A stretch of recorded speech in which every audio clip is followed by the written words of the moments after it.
और फिर ब्राह्मण जी का आशीर्वाद लेकर महाराज और राजकुमारी शमशान की तरफ रवाना हुए।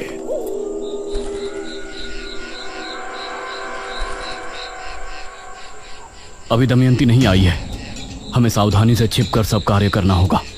राजकुमारी, तुम उसे खत्म तो कर पाओगी ना? पिताजी, आप फिक्र मत कीजिए, हम कर लेंगे। अपनी प्रजा को बचाने के लिए हमारे प्राण भी चले गए तो हमें कोई संकोच नहीं होगा। आधी रात के पहर इनको घोड़ों की टोपों की आवाजें आने लगी। लगता है वो आ रही है। तभी एक रथ शमशान भूमि पर आकर रुका और दमयंती उससे बाहर उतरी। जाइए और सुबह होने से पहले वापस आ जाइएगा। यह सुनकर रथ वाला वहां से चला गया। पिताजी, आप यहीं रुककर इंतजार कीजिएगा। दमयंती एक घर में बैठकर आंखें बंद करके मंत्र जाप करने लगी। इस तरफ ब्राह्मणी जी भी आंखें बंद किए मेघालय की सफलता के लिए प्रार्थना कर रहे थे। आधी रात के समय धीमे कदमों से राजकुमारी दमयंती की तरफ रवाना हो गई। दमयंती बहुत ही शांत भाव से जाप कर रही थी।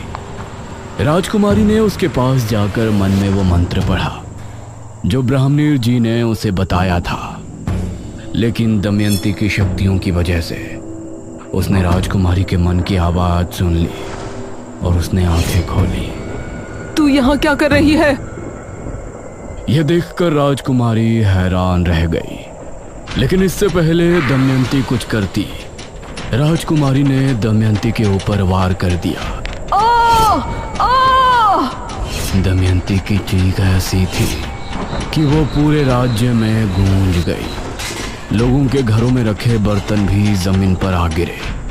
राजकुमारी और महाराज उसे जमीन पर पड़े तड़पता देख रहे थे।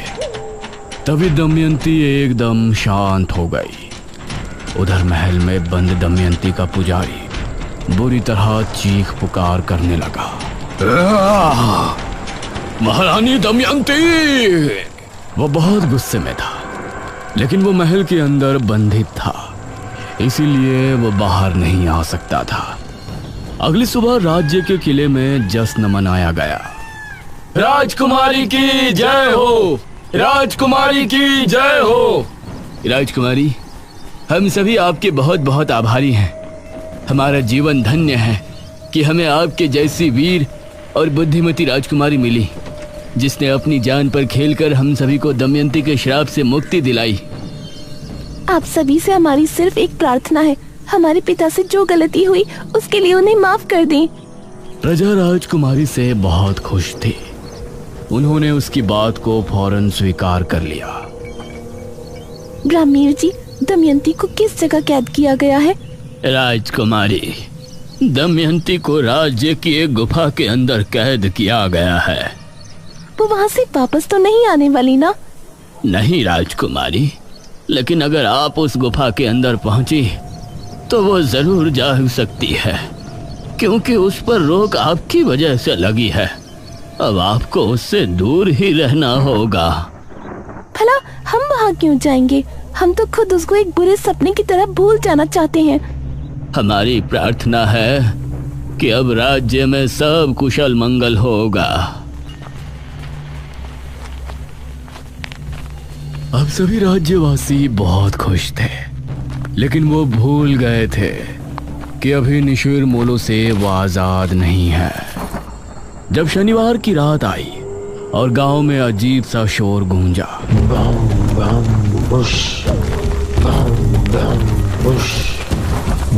तो उसे सुनकर सभी की रूह कांप उठी। अरे, ये तो निशिर मोलो की आवाज है। निशिर मोलो आए और अपने साथ 2 आदमियों को उठाकर ले गए।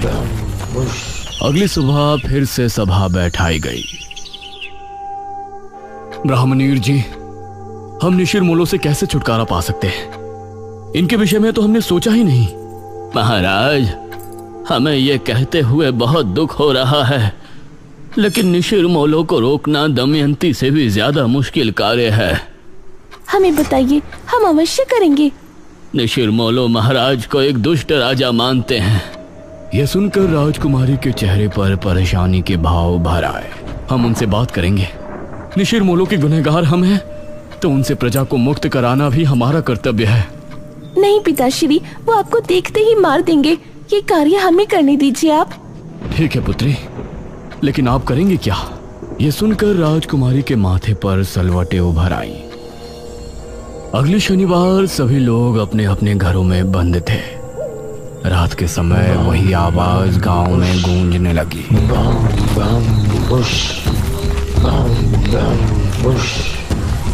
निशिर-मोलो के खौफ से सभी के दिल दहल उठे थे।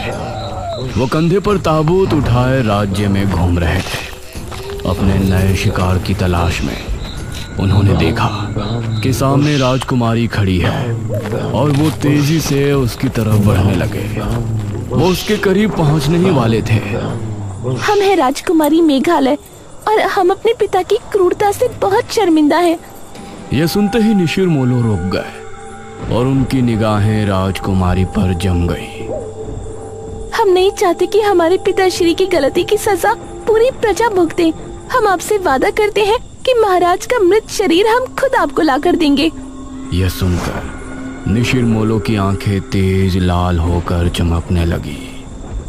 राजकुमारी ने हाथ जोड़े और रोते हुए बोली, हमारे पिता राज्य छोड़कर भाग चुके हैं, लेकिन हम आपके सामने अपने पिता की लाश लेकर जल्दी प्रस्तुत होंगे। तब तक आपसे विनती है कि राज्य में कभी भी आकर किसी निर्दोष को उठाकर न ले जाएं। अगर हम अपने पिता की लाश लिए बिना वापस आएं, तो आप लोग फिर वापस आकर इसी तरह से गश्त करना शुरू कर सकते हैं। तब हम भी आपको नहीं रोकेंगे, लेकिन हमें एक मौका अवश्य दें हमारे पिता को ढूंढकर आपके सामने लेकर आने का। यह सुनकर निशिर-मोलो उसी समय बिना किसी को लिए कब्रिस्तान की तरफ चले गए।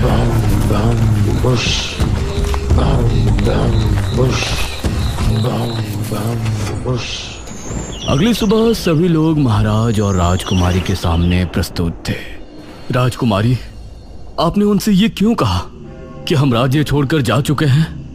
क्योंकि अगर सच बोलते तो वो उसी समय यही चाहते कि हम आपको ले जाकर उन्हें सौंप दें। आपने एकदम सही फैसला किया है राजकुमारी। हमारी वजह से हमारी प्रजा मुसीबत में है। आप हमें मारकर हमारी लाश निशिर-मोलो के सामने प्रस्तुत करें। यह सुनकर प्रजा हैरान थी। सभी राजकुमारी की तरफ देख रहे थे, जिसकी आंखों से आंसू बह रहे थे।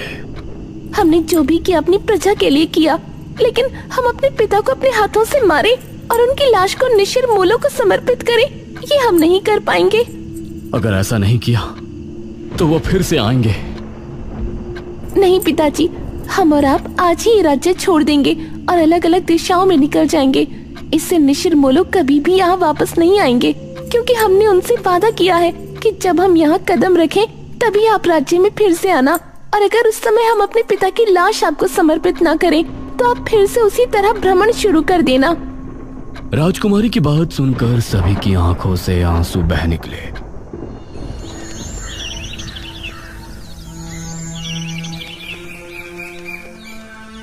उसके बाद राजकुमारी और महाराज ने उसी दिन राज्य छोड़ दिया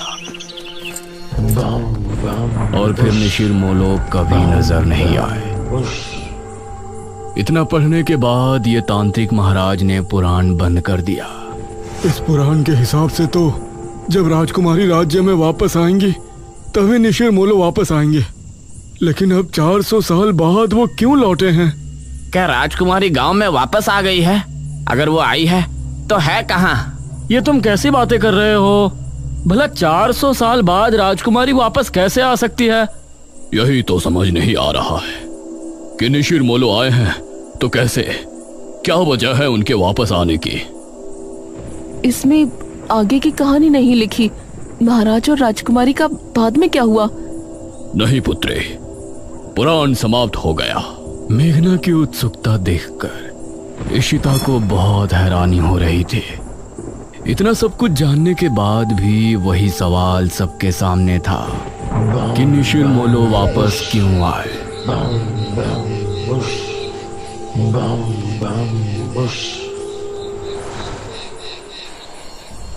रात के समय इशिता और मेघना जब कमरे में थे तो मेघना अभी भी सोच में डूबी थी।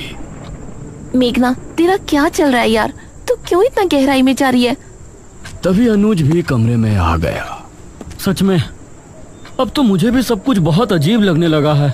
मेघना, तुमको कैसे पता कि वो चाबी वहां रखी थी और वो तहखाना कहाँ पर है? मुझे यकीन है कि तुमने झूठ बोला है। तुम राजमहल में मेरे बिना तो दोबारा नहीं गई होगी। इशिता और अनुज दोनों मेघना की तरफ गौर से देख रहे थे। मुझे बचपन से ही सपने आते थे जिनमें मृत्युंजय अमृत का पेड़ मुझे दिखाई देता था। जब मैंने यहाँ गांव की जमीन पर कदम रखा तो मौसम बदल गया था और आंधी आ गई थी। उसी रात मुझे महल के बारे में सपने आए और राजमहल से जब हम वापस आए तो उस रात मैंने खुद को सपने में राजकुमारी बने देखा।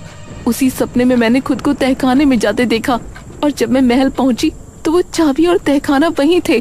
सबसे जरूरी बात यह है कि जब मैं गांव में आई थी उसके अगले रात से ही निशिर मोलो ने गांव में आना शुरू किया। इतना सुनकर इशिता और अनुज दोनों हैरान रह गए। मेघना ने भी इन दोनों की तरफ देखा और सवाल किया, ये सब सुनकर अब तुम दोनों को क्या लगता है? इसका मतलब है कि पिछले जन्म में तुम ही राजकुमारी मेघना थी और निशिर मोलो इसलिए गांव में वापस आए क्योंकि तुम यहाँ वापस आ चुके हो। हाँ, ये सब मेरी वजह से हो रहा है। हे भगवान, तो अब हम क्या करेंगे? क्या हमें यहाँ से चले जाना चाहिए? नहीं, मुझे नहीं लगता कि उससे कोई फायदा होगा। या तो वो मुझे लेकर जाएंगे या फिर महाराज की लाश। ये तीनों अब गहरी सोच में डूब गए और उस तरफ तांत्रिक महाराज और गांव के लोग भी परेशान थे।